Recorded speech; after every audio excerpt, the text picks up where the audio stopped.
Let's talk about the books I read in November. The first book I finished in November was A Study in Charlotte by Brittany Cavallaro.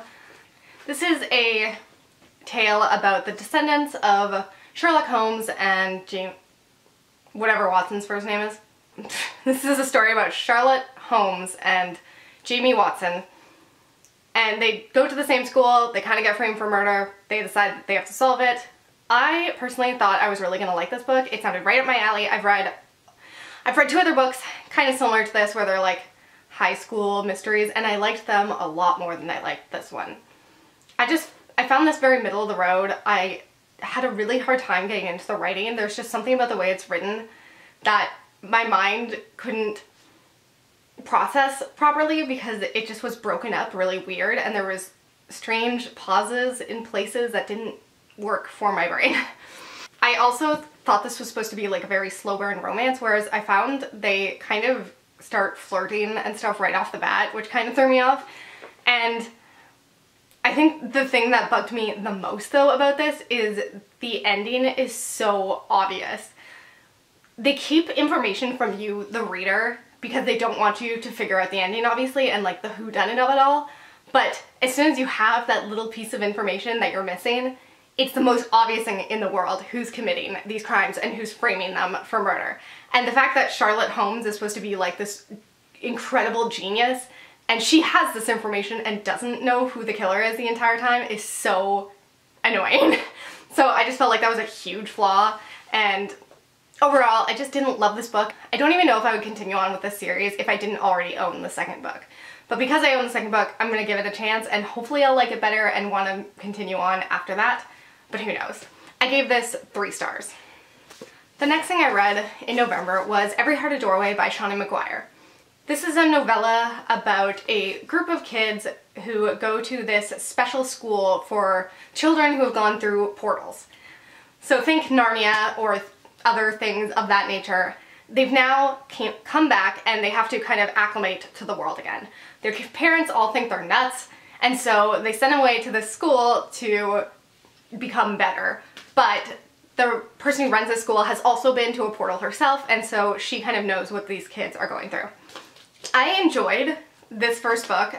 It was a lot different than I was expecting it to be. It was a lot darker than I was expecting it to be, and more adult, I guess. I was expecting it to be like a children's book, and it definitely wasn't.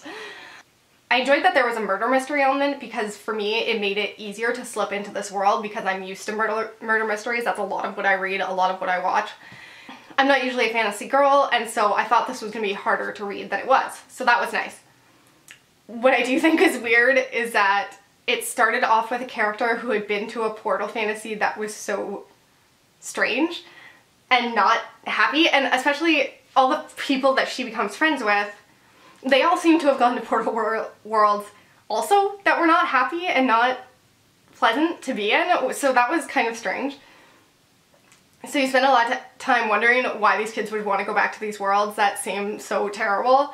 I thought the idea of the portals and the fact that they're made, that these portals kind of attract the right kid at the right time. They open these doors at the time in their life when they need it the most. And that these worlds are all perfect for their children, kind of. So I thought that was really interesting. I just think that some of the darkness should be balanced out with some other more fun fantasy worlds as well. I didn't think this book was like as phenomenal as everyone thought it was, but I enjoyed it enough that I am really looking forward to continuing on with the series. I gave this 4 out of 5 stars, and the other thing is I really enjoy the characters, which I think is what is going to keep me going in this series. The next thing I read was an audiobook. It's I'll Be Gone in the Dark by Michelle McNamara. This is a true crime novel about the Golden State Killer and Michelle McNamara's kind of obsession with finding him. I really liked true crime, but I've realized over this past year that I much prefer true crime podcasts to true crime nonfiction books. There's something about nonfiction books that don't hold my interest as well as I would like them to. I enjoy podcasts and documentaries more because I enjoy actually getting to interact with the people involved.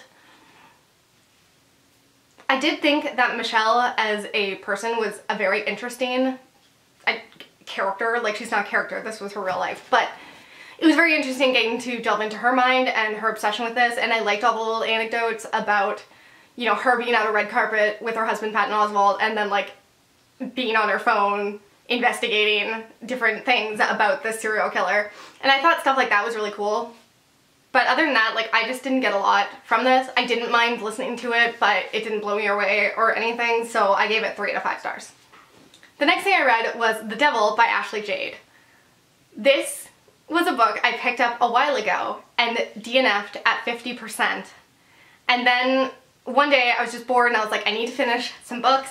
So I picked it back up and holy crap, am I ever glad I did. What I will say is this book is written so weirdly. And that's why I DNF'd it. It was so, I've never been confused by a smut book before, because usually they have pretty easy to understand premises.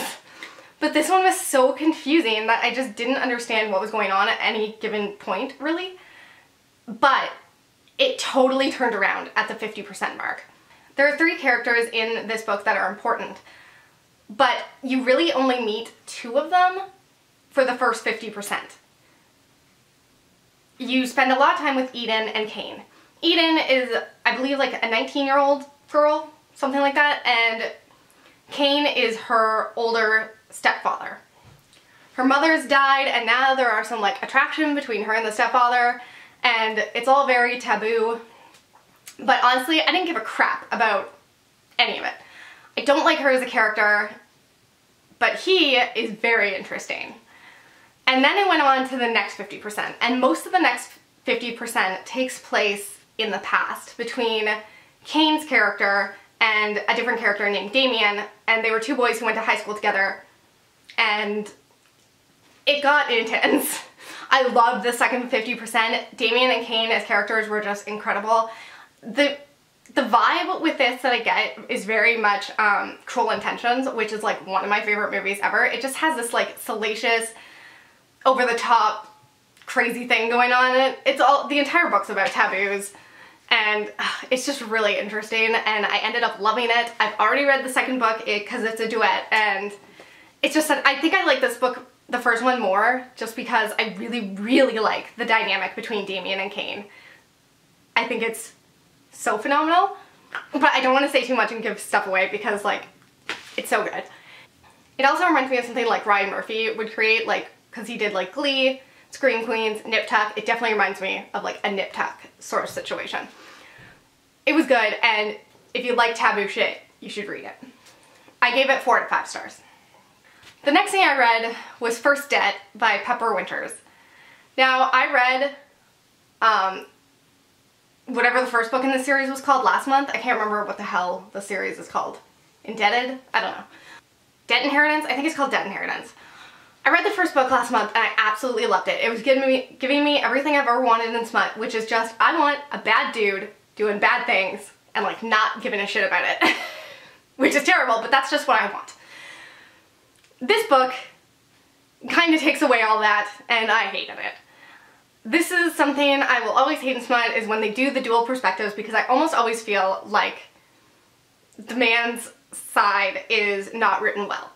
I wouldn't say that this was terribly written in the men's side, I just didn't need it. Like, I didn't want to know what was going on inside his head, to be honest.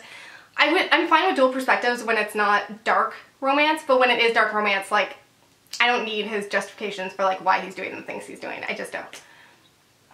I didn't like this book at all. I probably would have DNF'd it if I hadn't bought the 3rd and 4th book in this series. But I have, so I guess I'm continuing on with it. I'm just not a fan of making this guy more human. I gave it 2 stars. The next book I read was By Your Side by Kasie West. I pulled Kasie West from my TBR jar, and I never read anything by her. I didn't think I was gonna like it, and sure enough, I pretty much didn't. I gave it 3 stars, I'll just say that right at the gate. And it was fine. It's about a girl who gets stuck in a library with this guy that she goes to school with but doesn't really know, and they're kind of on opposite ends of the social spectrum.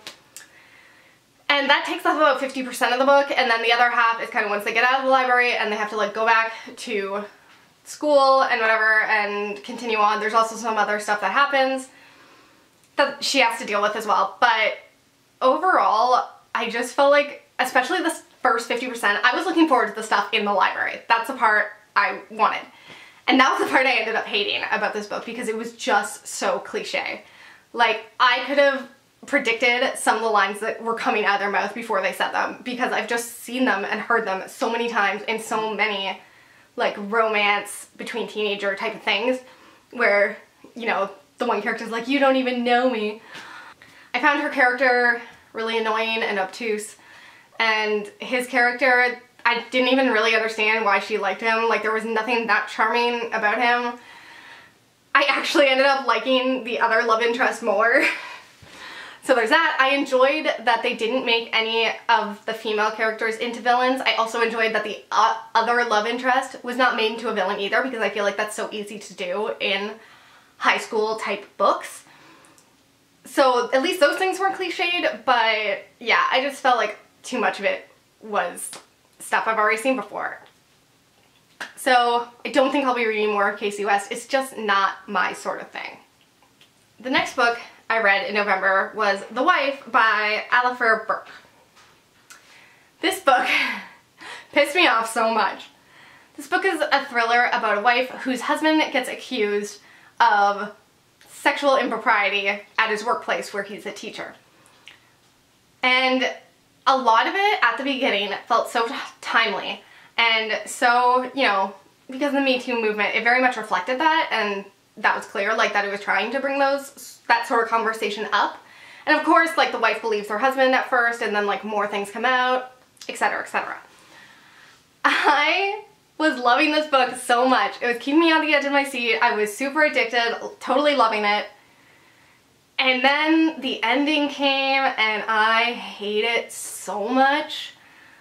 It's funny because it's the type of ending I've always wanted for a book, but this was not the right book to do it in. I was actually, like, offended by, like, I can't explain it because I don't want to give away spoilers, but everything that they did in this book, because of what this book was about, I just don't think it was the right way to go.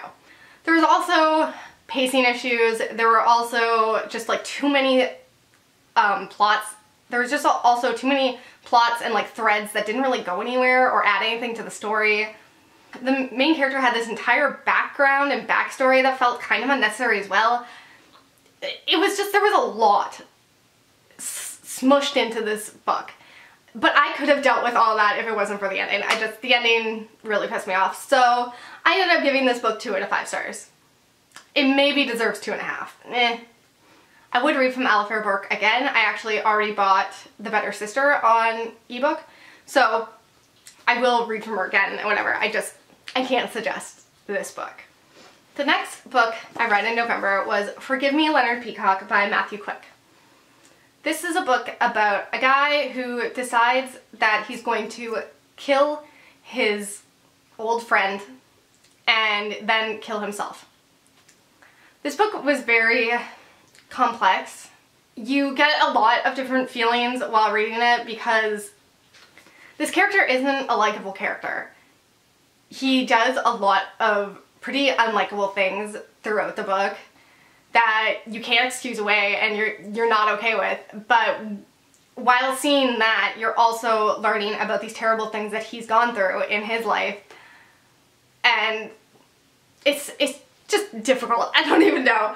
I will say the main character reminded me of Holden Caulfield from Catcher in the Rye, which immediately made me want to put the book down because I hated that book, and especially that character. But I think this is a very realistic portrayal of a certain type of person, a certain type of man especially though. Well, boy especially. I think that Matthew Quick really gets inside his head really well and really portrays him appropriately and accurately, but I don't think it makes for an enjoyable reading experience. But, like, that's not necessarily the most important things. I think that this would be an important book to read in school, but it's not something that I'm going to want to read again. I ended up giving this book 3.5 stars. I think it was really well written. It's not for me. And the last book I have to talk about for November is Ready Player One by Ernest Cline. So this book, I'm assuming most people know what it's about, but essentially it's about a world that's kind of gone to shit, but everyone uses this kind of video game world called the Oasis that they kind of escape to. And it's very realistic and futuristic, etc. Now there's this competition to take over ownership of the Oasis by trying to find the egg from the creator's will or whatever. I don't know. I'm explaining this poorly, but you know what it's about. I didn't love this.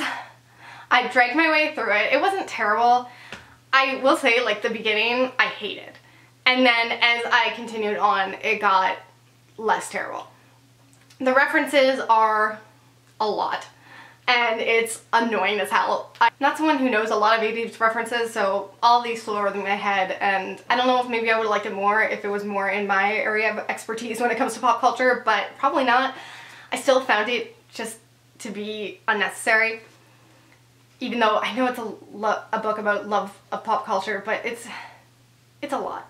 I thought that this book was an underdog story, but man did they get rid of the underdog story really quickly when he suddenly becomes super rich and super famous, and then he works out and becomes buff, and I'm like, well, alright, that happened pretty quickly in the book, and so I guess he's no longer an underdog anymore.